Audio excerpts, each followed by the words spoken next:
thing about Metal Max Xeno is that it focuses a lot on the equipment system, on the tank customization, and I don't really like that. Whenever games focus on that, when it comes to video games, I like to be strategic, based on skills and based on strategy, like chess, oh, this character here, and then this one will lure the enemy here, and then we'll, attack the enemy together, or I don't know, I like that. But when 80% of the game's challenge depends way too much on the equipment system, on customizing weapons, parts, armor, and shit, it kind of turns me off. That's the same with God Eater, the post-gaming God Eater.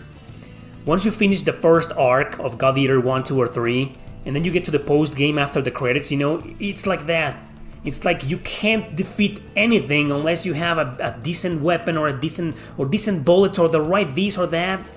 Fuck, man, I'm not like that, I'm kind of old school, I guess. I know a lot of people who are in their 40s or 40-something and love that, that's cool.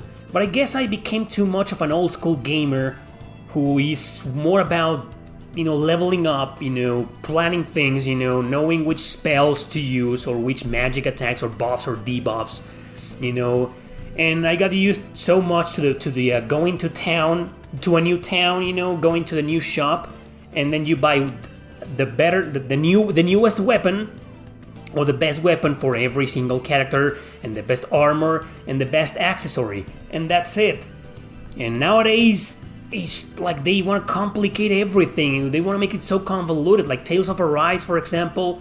Berseria as well, Tales of Berseria 4 years ago did the same. It's like, why are you selling me weapons that increase my attack and decrease my defense?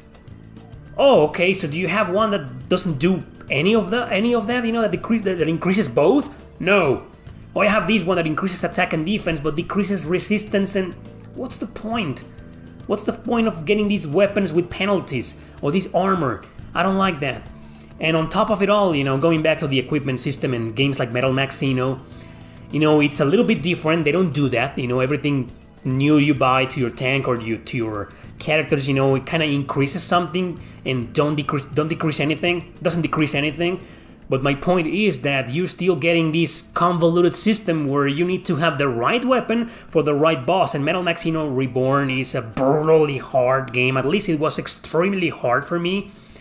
And when it comes to brutally hard games, I like beating them with strategy and with skill, or I like sometimes brute forcing my way into them, like leveling up as much as I can and beating the crap out of them, even if my weapons aren't the best, or my armor or my parts aren't the best. So in conclusion, it's just these types of games are not like that. And speaking about Sakuna, it's starting to get like that too. Like God Eater. You want this weapon? Go and buy this freaking material that is so hard to find. I don't have a problem with crafting, but it's just a pain in the ass. When they make it so hard, go to this material, and not hard, more like they make it tedious. Like, I'm too lazy. Like, I need 3 pieces of iron, and the only way to get them is to go to that freaking forest at the very end. Well, not at the very end, like halfway through it, and you only get 2 pieces. So then you need to exit to the world map and go in and wait a few days for the material to respond to the iron, for the iron to respond, and then go there again. And I mean, if you guys love that cool, I don't.